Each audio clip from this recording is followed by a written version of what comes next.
പൊതുമാപ്പ് നീട്ടുന്നതിന് മുൻപ് out pass ലഭിച്ചവർക്ക് രാജ്യം വിടാൻ കൂടുതൽ സമയം അനുവദിച്ചിരിക്കുകയാണ് UAE. ഡിസംബർ 31 വരെ ഇവർക്ക് രാജ്യത്ത് തുടരാമെന്ന് അധികൃതർ അറിയിച്ചിട്ടുണ്ട്. നേരത്തെ 14 ദിവസത്തിനകം രാജ്യം വിടണമെന്നായിരുന്നു നിർദ്ദേശം.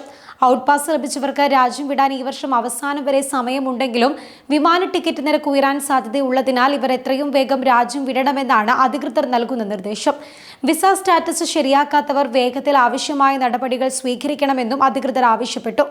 ഔട്ട് പാസ് ലഭിച്ചവർക്ക് രാജ്യം വിടാൻ രേഖപ്പെടുത്തിയ തീയതി അടങ്ങിയ പേപ്പർ വീണ്ടും മാറ്റേണ്ടതില്ല. സിസ്റ്റത്തിൽ ഇവരുടെ ഔട്ട് പാസ് കാലാവധി നീട്ടി നൽകിയിട്ടുണ്ട്. പാസ് ലഭിച്ചവർ നാട്ടിലേക്ക് പോകാൻ അവസാനം വരെ കാത്തിരിക്കരുത്. വിമാന ടിക്കറ്റ് നിരക്ക് ഉയർന്നാൽ തിരിച്ചു പോകാനാകാത്ത സാഹചര്യം ഉണ്ടാകാൻ ഇടയുണ്ട് എന്നും GDRFA Amar customer happiness director lieutenant Salim bin Ali മുന്നറിയിപ്പ് നൽകിയിട്ടുണ്ട്. സെപ്റ്റംബർ 1 മുതൽ ഒക്ടോബർ 31 വരെയാണ് ആദ്യഘട്ടത്തിൽ പൊതുമാപ്പ് കാലാവധി പ്രഖ്യാപിച്ചത്. എന്നാൽ ഒക്ടോബർ അവസാനത്തിൽ പൊതുമാപ്പ് കേന്ദ്രങ്ങളിൽ അനുഭവപ്പെട്ട വലിയ തിരക്ക് പരിഗണിച്ചാണ് അധികൃതർ വീണ്ടും പൊതുമാപ്പിന്റെ സമയപരിധി ഡിസംബർ 31 വരെ നീട്ടി നൽകിയത്.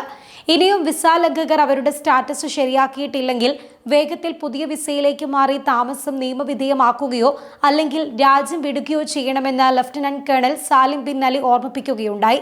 ഡിസംബർ 31 ശേഷം ഇക്കാര്യത്തിൽ ഒരു ആനുകൂല്യവും പ്രതീക്ഷിക്കേണ്ടതില്ല.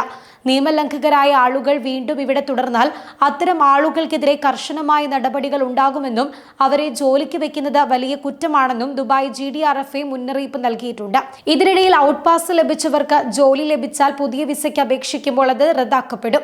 സ്റ്റാറ്റസ് ശരിയാക്കാൻ സമയപരിധിയുടെ അവസാന മണിക്കൂറുകൾ വരെ ആരും കാത്തിരിക്കരുതെന്നും ഈ അവസരം അവസാനത്തേതായിരിക്കുമെന്നും പൊതുമാപ്പ് കാലാവധി അവസാനിച്ച ശേഷം പരിശോധന കർശനമാക്കുമെന്ന് GDRFAയിലെ നിയമലംഘകരുടെയും വിദേശികളുടെയും ഫോളോ അപ്പ് വിഭാഗം അന്വേഷണകാര്യ deputy assistant director colonel Abdullah Atheef മുന്നറിയിപ്പ് നൽകിയിട്ടുണ്ട്. ഡിസംബർ 31 അവസാനിക്കുന്ന പൊതുമാപ്പിൽ നിലവിൽ ലഭ്യമായ അവസരം ആളുകൾ പ്രയോജനപ്പെടുത്തണമെന്നും അദ്ദേഹം അഭ്യർത്ഥിച്ചു. സുരക്ഷിത സമൂഹത്തിലേക്ക് എന്ന സന്ദേശത്തോടെ നടന്ന പദ്ധതിയിലൂടെ വിസ നിയമലംഘകരോടുള്ള മനുഷ്യത്വപരമായ സമീപനമാണ് UAE അധികൃതർ സ്വീകരിച്ചത്. സർക്കാർ ഫീസ് ഒന്നും ഈടാക്കാതെയും മറ്റ് സൗകര്യങ്ങൾ ഒരുക്കിയുമാണ് ഇത്തരക്കാരെ പിന്തുണച്ചത്. വിസ സാധുവാക്കി UAEയിൽ തുടരാൻ ആഗ്രഹിക്കുന്നവർക്കായി പ്രത്യേക ജോബ് റിക്രൂട്ട്മെന്റ് ക്യാമ്പുകളും സംഘടിപ്പിച്ചിരുന്നു. നിരവധി പേർക്ക് ഈ ക്യാമ്പ് വഴി തൊഴിൽ ലഭിച്ച പുതിയ ജീവിതത്തിലേക്ക് കടക്കാനായതായും GDRFA വ്യക്തമാക്കി.